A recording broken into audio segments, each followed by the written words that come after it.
Troisième session de la journée, merci d'être avec nous. Cette session se focalise sur une initiative de Google. Je rappelle, excusez-moi d'être un petit peu pénible avec ça, de vous munir de l'oreillette pour la traduction. Alors vous en avez sans doute entendu parler, à Toronto, Google, via sa filiale Sidewalk Labs, réhabilite un quartier pour le transformer en une zone intelligente, bourrée de capteurs, de caméras et autres innovations de pointe. Plaidant la bonne foi, l'entreprise américaine jure qu'elle ne fait que collaborer avec les acteurs publics, mais un peu partout dans le monde, des voix se lèvent. Est-ce vraiment à une multinationale d'œuvrer à la remise à neuf d'un quartier? Et n'y a-t-il pas derrière les discours pétris de bonnes intentions de Google une vision politique affirmée?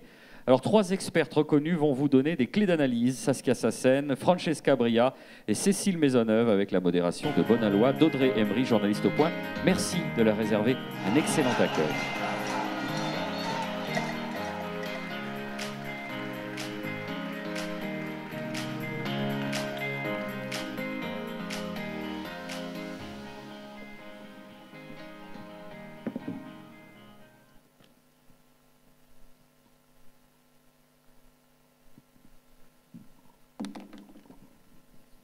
Je m'équipe également, en fait. J'ai un petit souci de traduction, excusez-moi. En fait, on me traduit en anglais. Ok, tout va bien. Très bien.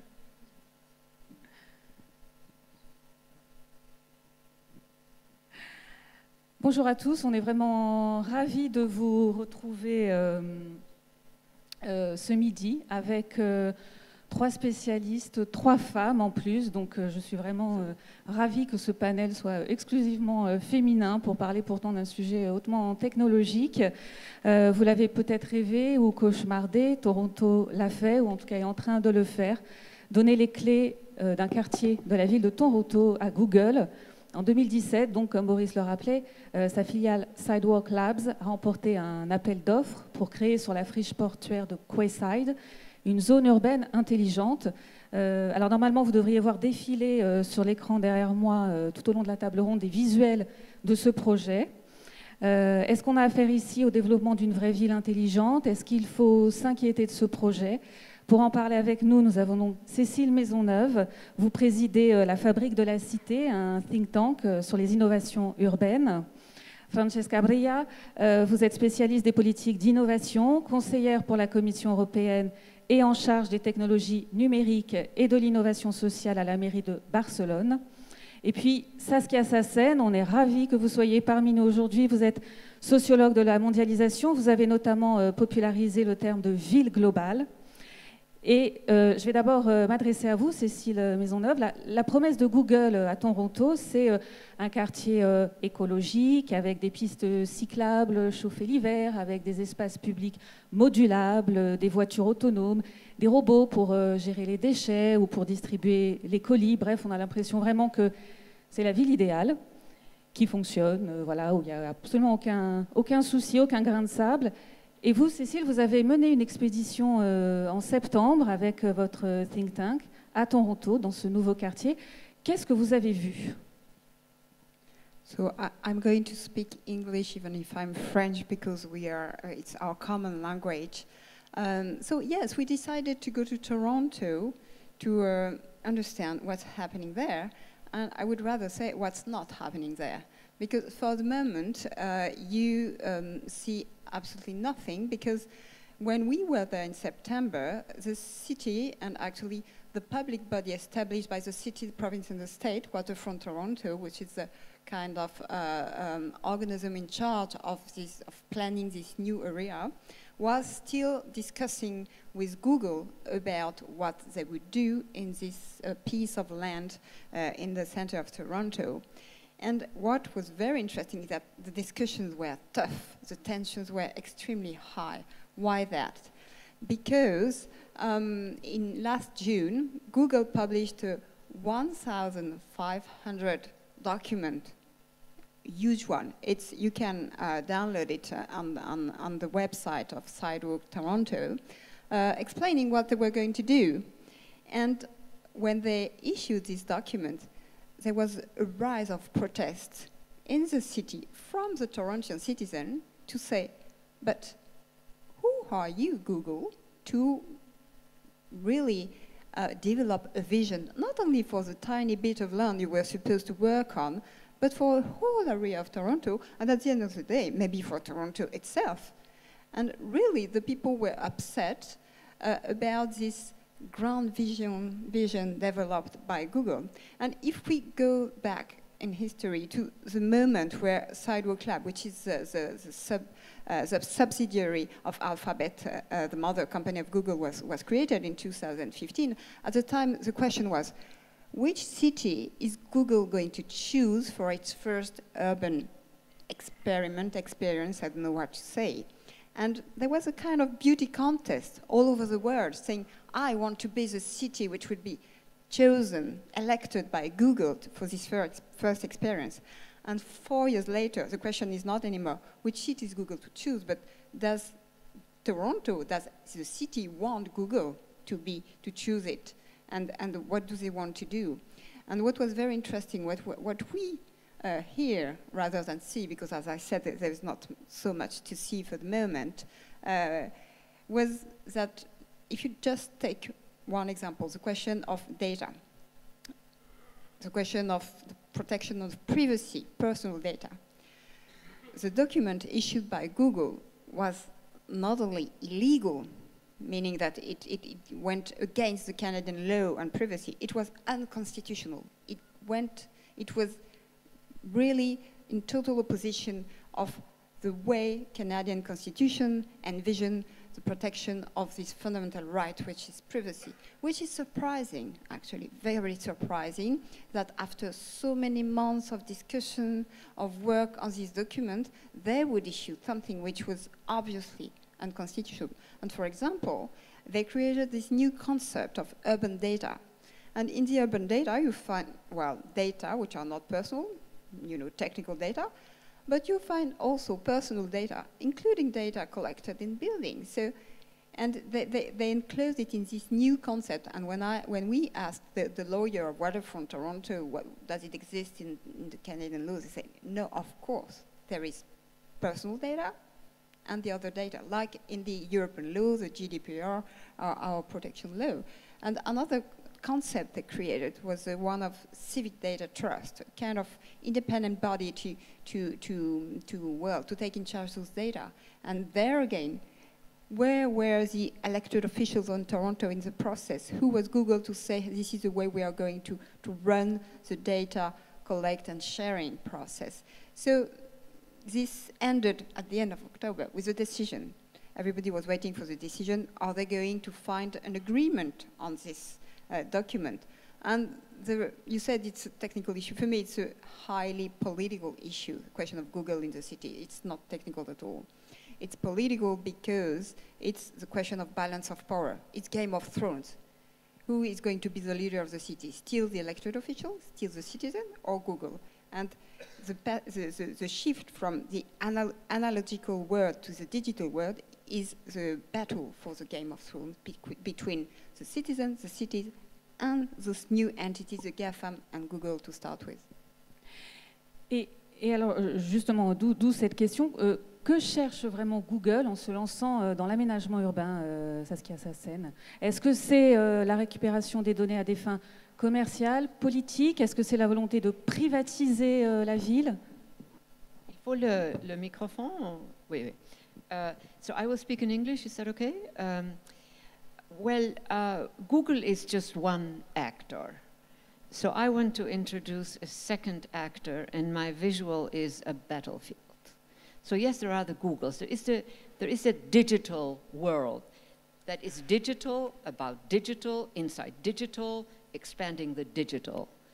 That leaves out an extraordinarily powerful actor that we cannot forget, and that is high finance. High finance is basically algorithmic math. The marriage between algorithmic math and extraordinary digital capabilities is actually creates a powerhouse. They can transform anything, a poor neighborhood, whatever, into something that can function as an asset. And the whole domain is asset-backed securities.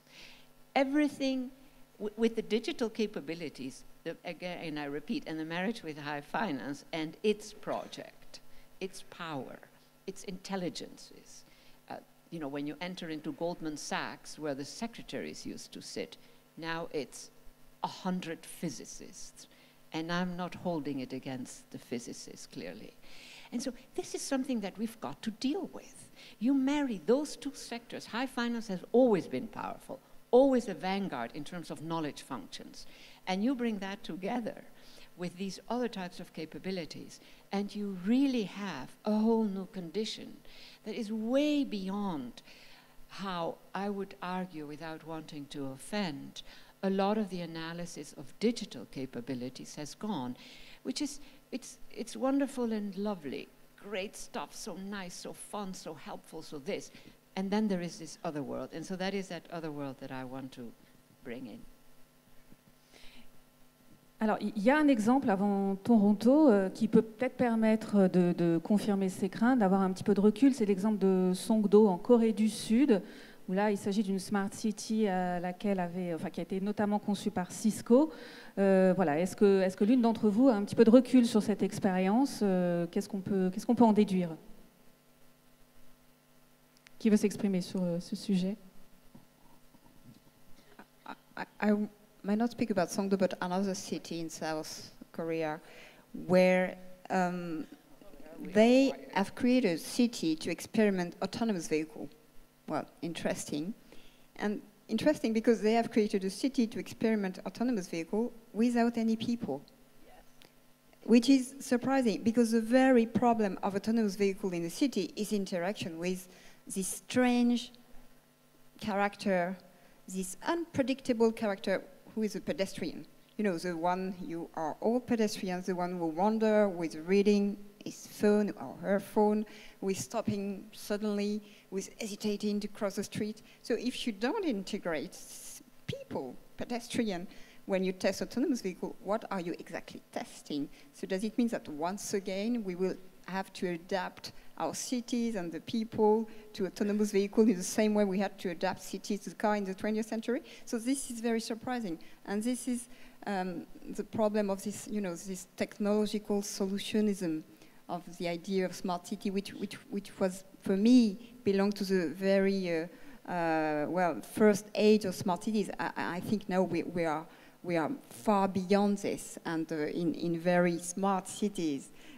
such as one Francesca is working in, we are well beyond this. So this is surprising to me that we still have this idea of a pure technological city, which could be the city of the future. Ça pose en effet la question de l'efficacité réelle en fait de la technologie dans l'usage de la ville. La ville ne peut pas se faire en fait sans ses habitants, sans ses citoyens. C'est une vue de l'esprit de croire ça. Well, first of all, I thought we're doing a lot of advertising for Google here. So mentioning Google as even an actor that is capable of running a city, I think we're doing them a favor, and showing lots of images branded Google here in the back. Actually, now you can show Barcelona or Toulouse or another city. So I think we're kind of like buying in the impression that they want to give us, that actually Google is so powerful that they're capable of running hospitals, running cars, running cities, running the society. And this is also the power that big tech, I think, has captured, together with finance, of course. I mean, they are the most financialized firms, actually. If you look at their assets, it's mainly intellectual property, data, and financial assets. And these firms have captured our social and political imagination. I think that was the starting point for me, from my work in Barcelona, when the mayor of Barcelona, Ada Colau, called me to rethink the smart city. And we wanted to do two main things, really, about rethinking and reshaping the smart city. The first thing is about, we do not want a technocratic vision of a city. So we wanted to move away this idea that actually, if you talk to normal citizens and you ask them, is your city smart, or what is a smart city, they will tell you, well, I don't know what it is, and I don't care, because how is this going to solve like healthcare, mobility? How is this going to fight climate change? How is this going to make my city more democratic? I mean, how does this solve my real problems?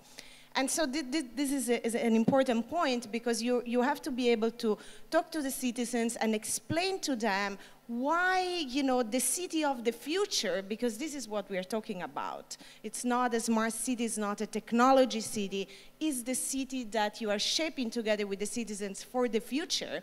What kind of problem does it solve? And of course, the second thing for us, it was why big tech first and not people first? And this, I think, you know, it started a long time ago. Actually, Google doesn't even talk about a smart city. They just talk about Toronto. They own the brand. But, I mean, before Google, you know, many tech companies, starting from Cisco and IBM, and now Huawei, and all the big tech companies talk about the smart city, which for them is actually, and then we'll talk about the business model, because I think it's very related to what Saskia is talking about, but for them it starts with technology. It starts with data, connectivity, it starts with sensors, and then it ends up in the technological solutionism. Basically, you end up solving technology problems. You forget about the real problems that you're set to solve. So what we have done in Barcelona is we turned the paradigm upside down, and we started where people are. So we put in place a large-scale participatory democracy movement, and we engage 400,000 citizens in shaping the government agenda of the city of Barcelona. So today, 70% of the proposals, which is the current action plan of the mayor of Barcelona, came directly from citizens. And of course, it was a hybrid model of offline democracy. So people in the neighborhood, in the street, doing assemblies, participating with citizens of all different background, gender, like ethnic backgrounds, socioeconomic backgrounds. So you need a lot of diversity there, and understand what are the problems. And then we filter all these proposals through an online platform, which is really a civic equivalent to Facebook. So it's not Facebook. So when they talk to you about digital democracy, it is not about Facebook. It is not about you click here, you give all your data to Facebook, you get companies to manipulate your data, sell it to third parties, and make a lot of money out of that. No. We built a civic alternative to Facebook where the data and the infrastructure are owned and controlled by citizens. And then we were able to filter the proposals, and we create this plan of the city of Barcelona, which has as the main priorities affordable housing, because this is what people care about, that they cannot, you know, are not able to pay their home anymore and to get until the end of the month. It was about energy poverty and the energy transition. So how do we make our cities green, and how we fight climate change, and how we shift to a more sustainable mobility. And Barcelona did a plan which is called Superblock. Sorry, I talk a little bit, so I want to give the context about how you can get a city which is owned and controlled by people democratically and not by a big tech company. So Barcelona did a big plan which is called Superblocks, where we cut 12 districts to traffic, and we recuperated 60% of public space. And today, this public space has new green areas, kindergartens, space for citizens, and is really recreating public space to be owned by the inhabitants of the city. And we tripled the bicycle lanes. We're doing a lot of things against climate change and so on. And then, you know, these proposals basically have at the core the question of participatory democracy, because you touched upon it, and I think it's a big question. Whose city is that? Smart for whom? And who owns what in the smart city?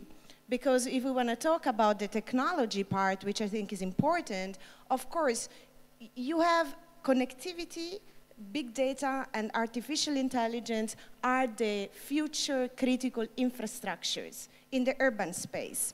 So in order to retake democratic control of these infrastructures, what we have done in Barcelona is we claim that data is a public infrastructure, like water, like electricity, like the air we breathe, and like roads.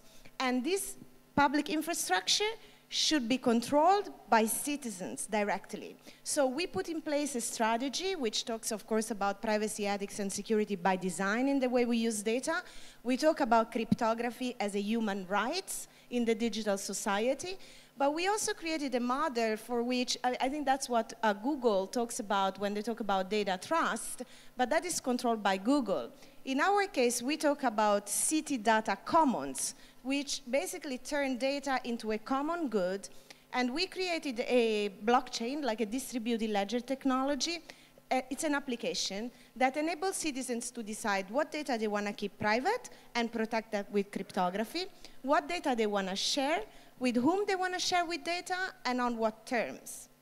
And this is a new social contract on data because it enables to create this public space, I mean a public infrastructure out of our urban data, because our urban data contains who we are, where we go, our social life, and on top of that, it allows us to run better public services and to put those services for citizens, not only for big companies. So it's a different model. And just to end my very long speech, because of course this has been very central to us to kind of like show that there is alternatives.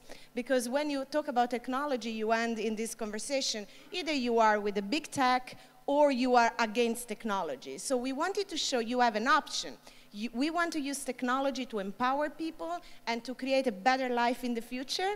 And basically, we wanted to regain this kind of control of the technology, but which also means regaining control of your city.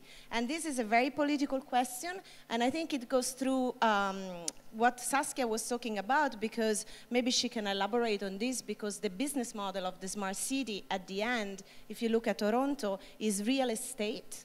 I mean, this is how they're monetizing the land through the technology. So they're financializing, they're privatizing, and there is a boom, a real estate boom that is going to make possible this turn for Google.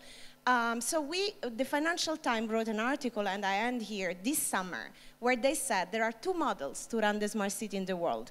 You have the Toronto model, so it's a Google city owned, and your data belongs to Google, and they don't know what you're going to do with it, and they don't know the business model of the future. Or you have Barcelona, which is people first, participatory democracy, and the new idea of data and technology as public infrastructure that serve the citizens. So I think our task is to frame how we can have more Barcelonas around the world and how we empower citizens to take back democratic control of technology and cities.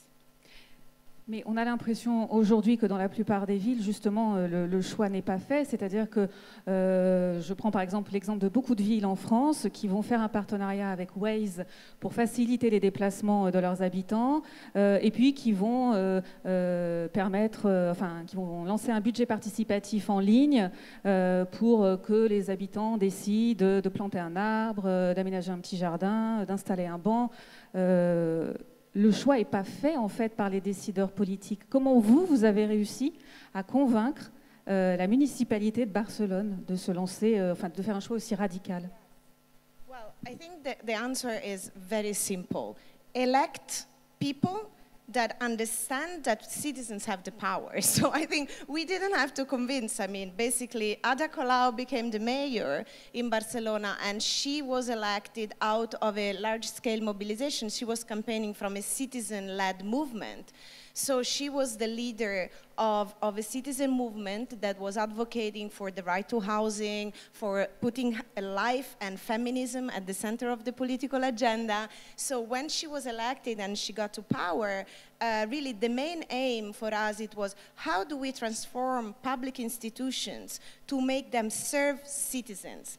How do we make sure that the public, because we have a big loss of trust, which I think explains how we're getting a lot into this, right-wing populism on one side and, the status quo, which is basically the technocracy on the other side. And in order to break that is about reframing the relationship between governments and citizens and understand that you can change the public sector to make it more open, for instance, to integrate the collective intelligence of citizens into the decision-making process. And she did that, basically. She was the mayor that wanted to open up the public for the citizens, because the public space and the public institutions are there basically to serve the population. How do you do that? Well, you can do that doing this participatory democracy process. This is one way of doing that, where you basically, participatory democracy is not something frictionless. It's not you click here and you get the decision. It's something where the policymakers, which are elected, have to have courage, because at the end, if you want to turn a city into a green, feminist, more egalitarian and democratic city, you have to make a lot of choices, integrate lots of different interests, and involve the residents into the decision-making process, right? So it's not easy. You have to be fighting for that, so there is a conflict, there is an open democratic space, but at the end is the only way that you have to run a city where the citizens own that city. And they should own the process by which you take decisions. And I think this is the best antidote that we have to the big tech city owned by a corporation or to right-wing populism. Our choice is a real participatory democracy where citizens are able to understand what governments do and to regain trust in society, which is regaining trust in public institutions, I believe. Oui, Saskia Sassen, allez-y. Well, I really do think that Barcelona is an excellent case, you know, and that tells a much larger global audience that it can be done. I mean, I'm really, but you have a particular combination of elements that is not to be found, you know, in many. So I want to intersect with Barcelona here, where they fought back. So I have been tracking a top financier who has been buying up big housing complexes for modest people. This is a top high finance firm. It shall remain unnamed for now. But if you want, afterwards I can tell you, okay, who it is. So this person has been buying up, as I said, big buildings, etc., in 17 countries. And the purpose is double. One is also very reasonable. Move out people, modest income people, and we will fix it all up, and then you can come back in. It sounds perfect. So many people did move out. And this has happened in 17 countries. For now, that's what we are tracking. And so they try to then move back in. Oh yeah, you can come back in, but it costs double what you were paying, right? This kind of stuff. But that's just surface. That's absolute. So everybody thinks, oh my God, that's a drama. By the way, in Barcelona, they really fought back. You know, this was no, it's something else. It's about something that is happening in the high finance world, which is the search for actual assets, something that is a materiality. Via algorithmic mathematics, they can transform anything into something that can function as an asset. Big housing complexes owned by or inhabited by modest people who can't fight back, who don't have the instrumentalities, ideal.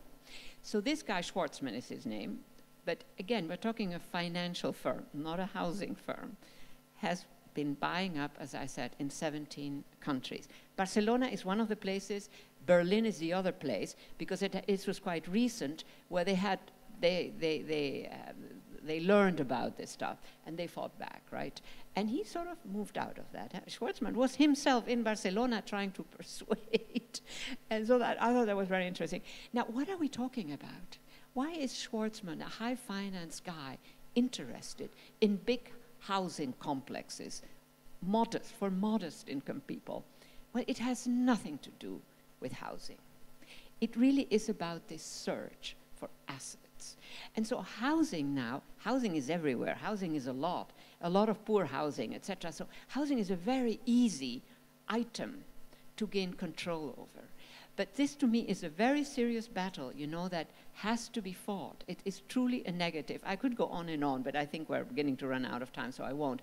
But anyhow, what I want to bring in here is this notion that, as I said at the beginning, that via algorithmic mathematics, which is an extraordinary form of knowledge, again, physicists, what you can do.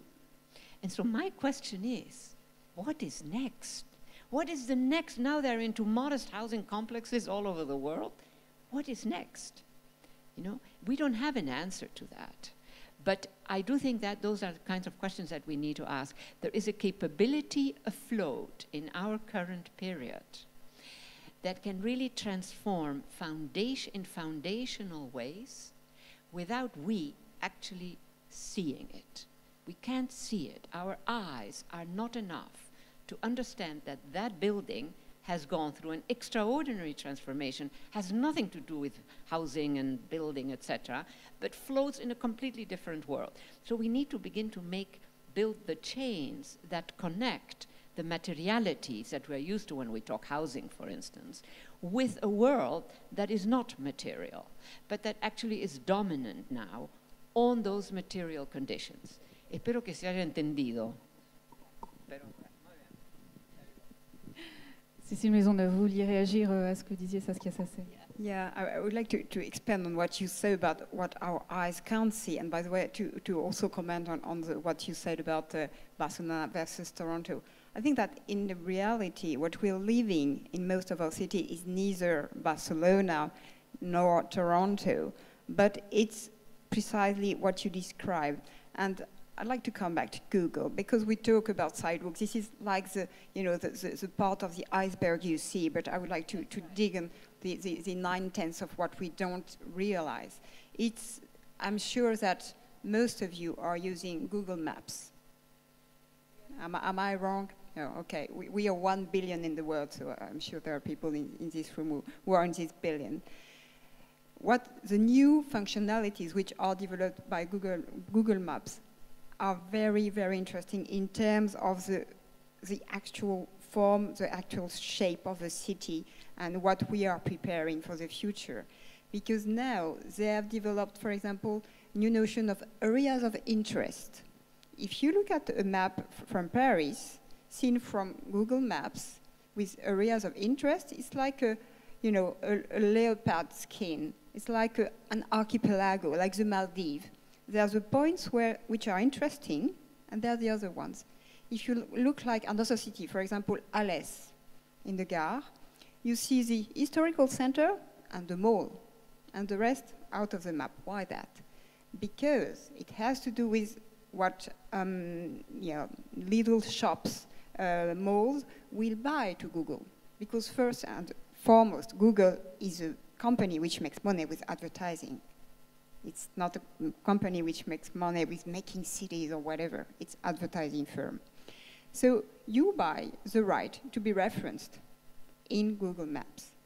And what Google Maps will consider as areas of interest is not the wonderful pedestrian area you will build in your cities if there are no private activities, commercial activities near those areas. But if there are, then you will be on the map. And for example, in Brussels, they open a wonderful pedestrian walk. You don't see it. You see only the mall and where you have shops. So it's a new way of seeing cities, and you will more and more use this. You won't wander anymore. You know, the city of la flânerie, flâner in a city. We love to wander in Toulouse, in Barcelona, in Amsterdam. In Italy, we all come from cities, wandering cities, where the pleasure is just to get lost. With these new functionalities, you won't do that anymore. You will be guided to what? To what is referenced. The rest doesn't exist. And if I go a bit further, there is another functionality about virtual reality. It means that what had a major importance from a commercial point of view in a city, the underground, having, being in the main street and being, avoir une vitrine, won't matter anymore. You will see more and more Japanese-like or Singaporean-like trade shops in the underground, in the backyard, or maybe in the different floors, because it will be referenced by Google. So the economy of our cities, the money which the city takes from the right to possess un pas de porte, will change. Because now, even what you can see today, you will be able to see it. If there is a wonderful shop at the first floor of this building, you will see it. Today, you don't see it. So it will radically change commercial activities in city. And just look an example. In Paris, the BHV. Traditionally, BHV is vertical commercial activities, a building. Now, It's a new concept, the horizontal commercial activities. You go to BHV, in the next street you have another, you have BHV Home, in the next street you have another one. It's digging in depth in Le Marais. So it's not anymore like that, it's like that. But you will be able to see that thanks to those new tools. And it totally changed the value and the value of the assets. What had no value will have value in this new reality, real virtual one and the very actual one actually. Can I? No, I want to comment on this, but also on the fact we don't have Google or Barcelona. So just to elaborate on this, I think it's very important to understand that besides the particular maybe situation of Barcelona with the new mayor and her awareness for people's power, let's put it this way, I think that we have a lot of cities, and I've been in the last 4 years chairing a network of city CIOs, so chief innovation officers in other cities.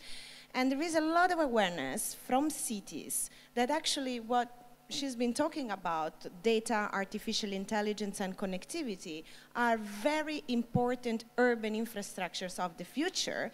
And in particular, the data. If you do not have the data, and then the artificial intelligence, of course, which is built with that data, you are also not able to plan your city anymore, to regulate the big platforms. Think about, you know, Airbnb or Uber.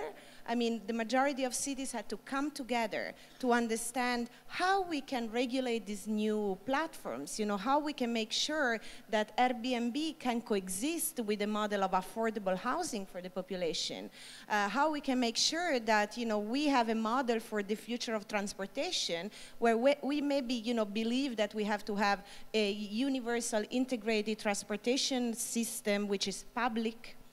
And then on top of that, you can have competition at the service level. But of course, if you get a company like Uber entering the market, capturing all of it, you know, and owning the market, you also, you know, have no competition anymore, also from the local industry. And think about it, a company like Uber, it's owned by SoftBank, which is the biggest wealth fund. I mean, they own Vision Fund, which is the biggest technology fund in the world. And 45 billion of that fund are owned by Saudi Arabia. So actually, you know, we're going to have a very, I mean, this is threatening our democracy, because what we are talking about, it's not the future of technology, it's the future of transportation, of healthcare, of, you know, our education system, of the way we run our cities. So it's actually really touching on very important political question of how do we want the future? What kind of social, political, and economic model we want? And I think that's why, at the moment, in the European Commission, but also Emmanuel Macron, just said, we need to recapture digital sovereignty of Europe. I think what we mean, I mean, what they mean, but also what we mean when we say citizens should be democratic in control of this, is that if you lose technological sovereignty today, you also lose your economic and political sovereignty. And you're not going to be able anymore to decide how do we want the healthcare system in the future. Do you want your health data be run by Google? Because this is happening as we speak in the US. So if you open the Financial Times of today, you can read a big article about a whistleblower that talks about 50 million of health record data in the hands of Google without your consent. And this doesn't mean only do machine learning on the data. In a little while, it will mean run the healthcare system. Amazon, Google, Apple, they're all gonna go for running the healthcare. So in France, I don't think this is a concept that will fly with many politicians. So I don't think we want to have, you know, transport run by Uber, healthcare run by Google, and then what do? We are becoming a digital colony. So I think the model here, it's not going to be only Barcelona, hopefully. I mean, I work now for the United Nations as an advisor on digital cities, and I want to make sure that we can expand this model about democratic technology and ownership of data and artificial intelligence globally. But I think this is not going to be only cities. We need governments to understand it. We need a European level policy to regain democratic control, and we need to set some rules and standards that really protect us as a democracy. So I want to bring in the other side. New York City, a powerful city, etc., etc. Yes, the rich have all the options they want. New York City, and I wonder about other cities hence, it's also a place where you have a lot of very poor households. In some of those households, they're still using dial-up.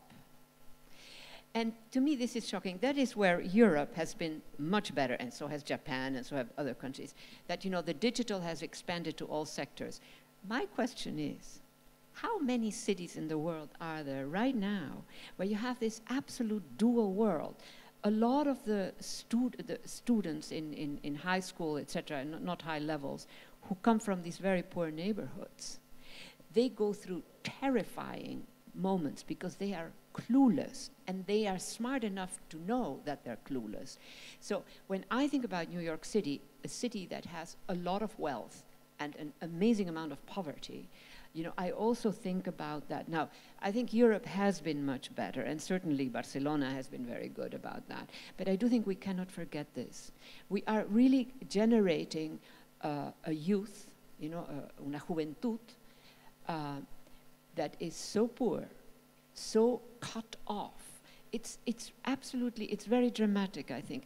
The other question I would want to put on the floor is that we tend to think about these very powerful, and I would be also very interested what you think, these types of technologies that more, stronger, more. In fact, historically speaking, they never get there. You know, something else happens, and they either overdo it or they have, you know, and so I was just wondering what the two of you thought about. J'avais quand même une question. Francesca Bria, vous avez très bien exposé les attentes des habitants et comment ils voulaient, les thèmes sur lesquels ils voulaient vraiment reprendre la main. Il y a quand même un thème où la technologie semble utile à la plupart de nos concitoyens, c'est celui de la sécurité. Et là, on a l'impression qu'il n'y a pas de garde-fou. Je prends l'exemple de Nice. Le maire de Nice, Christian Estrosi, veut renforcer la vidéosurveillance, veut une vidéosurveillance intelligente, et il est prêt pour cela à revoir la loi informatique et liberté qui, en France, depuis 1978, sert de garde-fou. Voilà. Est-ce qu'il n'y a pas quand même une duplicité de la part des citoyens sur ce sujet-là? C'est-à-dire que oui, tantôt on veut bien quand même se laisser récupérer les données pour nous protéger, et puis tantôt, ah bah non, là, la santé, évidemment, ça ne nous arrange pas, c'est quand même notre intimité. Vous voyez, est-ce qu'il n'y a pas une part de... Enfin, est-ce que les citoyens ne sont pas consentants aussi à un moment donné pour livrer leurs données? My opinion is that, first of all, the question of security in many cities, it is not a technological question at all. So you're not going to solve it putting lots of cameras everywhere. I mean, London has proven this already. Brazil has proven it, has put cameras everywhere, and crime went up. So you solve it. It's an organizational problem. You need to give. You need to train more the officials, the police. You need to do more capacity building there. You need to include citizens also of like different ethnic background. I mean, you need to do a lot of this kind of work in cities to make it safer. And I think so you need to invest much more in human capacity and in organizational capacity and in diversity and all of that than in the technology. And by experience, really, the technology can sometimes really complicate things, but it doesn't help you to reach this goal. Then I think on the question broader, I said it very boldly in my claim when I said encryption, it is a human right in the digital age, full stop.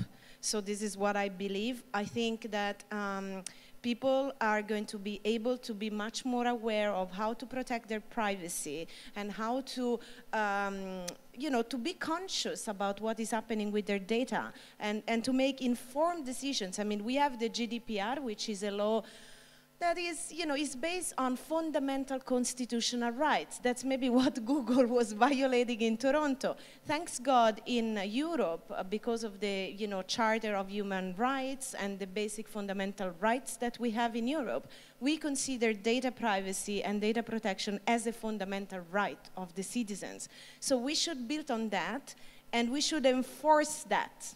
And how do you enforce that? You enforce that. We have very sophisticated cryptography, like homomorphic encryption. I mean, I don't want to go into technical details, that allow you to disclose information when needed, and of course, if you have a process, like a juridical process and an investigation duly done, I mean, of course, you are going to comply. I mean, this is obvious. And also technology companies have to do it. But interception and getting access to data without our consent is a totally different thing. So I think we have to preserve as much as possible our privacy, and also don't put this fear on citizens, because with modern technologies, you can protect your privacy with strong encryption and make it easy. So I work on a project, Decode, funded by the European Commission, where we make it easy for citizens to use these kind of tools that protect their privacy, but at the same time, you can share your data, you know, and you can decide, for instance, with whom you want to share it. Maybe you want to share your transport data with the city because you want to improve public transportation. At the same time, is your right to decide that this data you don't want to like give it to an insurance company or to an advertising company to make profit. And with data shared by the population, we can create a lot of public value. So I believe we have to do a trade-off, which is, of course, an ethical debate. And today there is a big article on Le Monde about facial recognition, where the CNIL has said your privacy watchdog. They are saying that it should be used very carefully in society, with data minimization, making real tests, and we should not just run and use technology that we do not understand. We don't have governance models that are okay for the society. We can run in very strong discrimination, and I think we can even risk to get in a totalitarian system, because how do you prevent the abuse of such power? How? This is going to be a thing that we want to solve as a society. How, you know, and this is going to be very important for digital payment system, which, for instance, in China, they are linked to facial recognition. Do we want this in Europe? Aren't we able to pay taxes without having this invasive surveillance system? I think we are as a society, and I think we want to live in a place where we can keep our collective freedom, autonomy, and our fundamental rights, while live in a good society where we like to pay taxes to have better healthcare, transportation, and education. So, yes. Just a quick reaction on the case of Nice, because we can say whatever of what Nice is doing, but he is asking the right question, and you're asking the right question. Where do we put the limit between freedom and our want for security? And cities are the right level to have this very democratic debate. Because the big principle, we all agree with them. CNIL, okay, we agree with the principle, but we have to contextualize those principles, otherwise we will have wonderful debates like the one we have here, but in reality, it will move on, and we will lose our freedom for what, I don't know, but certainly for not a model I want to project myself in. So cities have to tackle this issue, and not only the city of Nice, which has a specific DNA, a terrible recent history vis-à-vis terrorism, but other cities. In Toulouse, it would be a wonderful city where you could have this debate on security versus freedom. And in the GDPR, we have the tool to do that. We are not in the US where there is no tool. We are not in China where there is no tool at all. So we have a wonderful tool. We have to use it. GDPR is a very sophisticated text, yes, but it has all the possibilities for those very democratic debates, and it's very urgent we have it, because facial recognition is moving very, very, very quickly. Just see what's happening in airports. Airports are like mini cities, concentrated of what the city of the future will be. Well, I will not expand on that. You understand what I mean. So I just wanted to bring in something that is a bit different, and that is the knowledge function. And I am at a very good university. I respect my colleagues, you name it. It's all good. But knowledge silos. That is the weakness right now, I would say, of the academy. So the academy cannot handle a lot of this stuff. You know, very often the people who are involved in what you're involved, they are not professors at universities. You know, they come from other worlds. And I'm sort of horrified at how I love my university. I've always been in the university, etc. I don't want to leave it. But we really must cut, you know, we have knowledge silos, highly specialized, you need that. But by God, do we also need to cut across? And I think that our institutions have a very hard time exiting those knowledge silos. Now, I'm sure that within the tech world, there is a bit of that as well, right? And they're traps. You know, everything is a curve in my reading. So for a bit while, you want to build it because you get specialized knowledges, etc. But at some point, you're on the other side of the curve, and that's a negative. My reading, I live in New York and in London, whatever. My reading is that we're on that other side of the curve, and we have not really moved. The second issue, the way you two spoke, a capability is in play that seems to be that you have it. Either you're deploying it correctly or not correctly, but it's there. You can use it. And you know, as we know, history moves on. And so I'm just wondering, are you detecting, because I do detect, are you detecting conditions that are undermining, for good or for bad, by the way, undermining sounds like a negative, but I mean it, you know, are actually unsettling and reducing the capability of some of these technical elements? I mean, you don't have to answer that, but I'm just raising it as a question.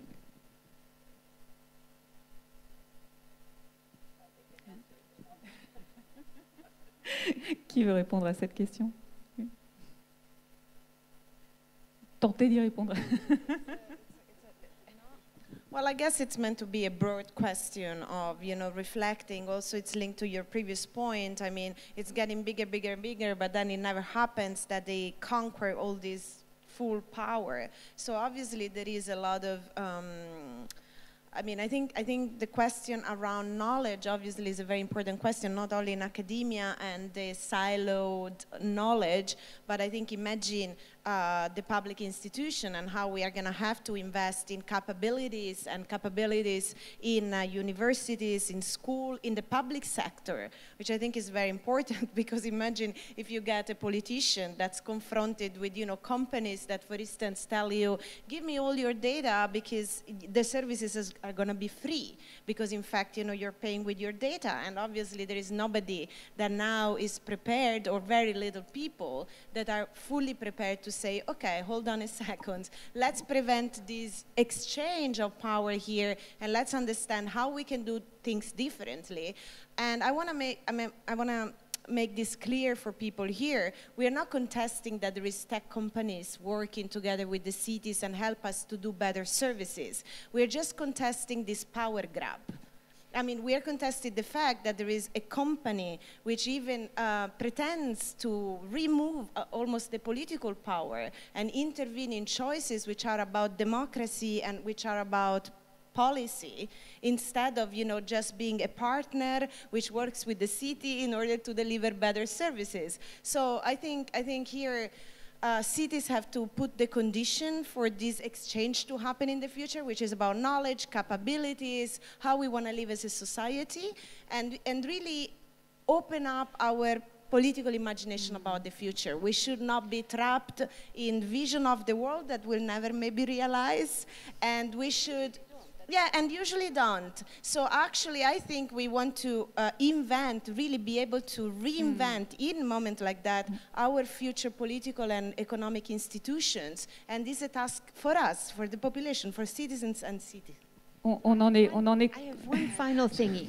Google. We're out of time. The big ones. Are they on their deathbed or not? You know, I'm just wondering, when you concentrate that much stuff, at what point do we still see them as major, and they are major, and they have power, but are they actually on their deathbeds? You know, because they have done what they could have done. What comes next? And the next might not come from them, but from somewhere else. That was a happy note, by the way, after all the negatives. Cécile, mais on a vraiment le mot de la fin. Yeah, just a quick conclusion to answer a bit of your question. I come from the public service, and I must say that public institutions are also responsible. They have get ridden in the past 20, 30 years of their capacities, of perspective, of expertise, and now they're, well, naked king, you know. So, and they bought those theory, and especially cities of corporate management, but companies are much better to do that. So we have also to reflect on this, I think. Bon, vous l'aurez compris, on en est qu'au tout début de ce nouveau Game of Thrones, comme vous l'avez dit, Cécile, tout à l'heure. Merci beaucoup à toutes les trois, en tout cas. Merci beaucoup.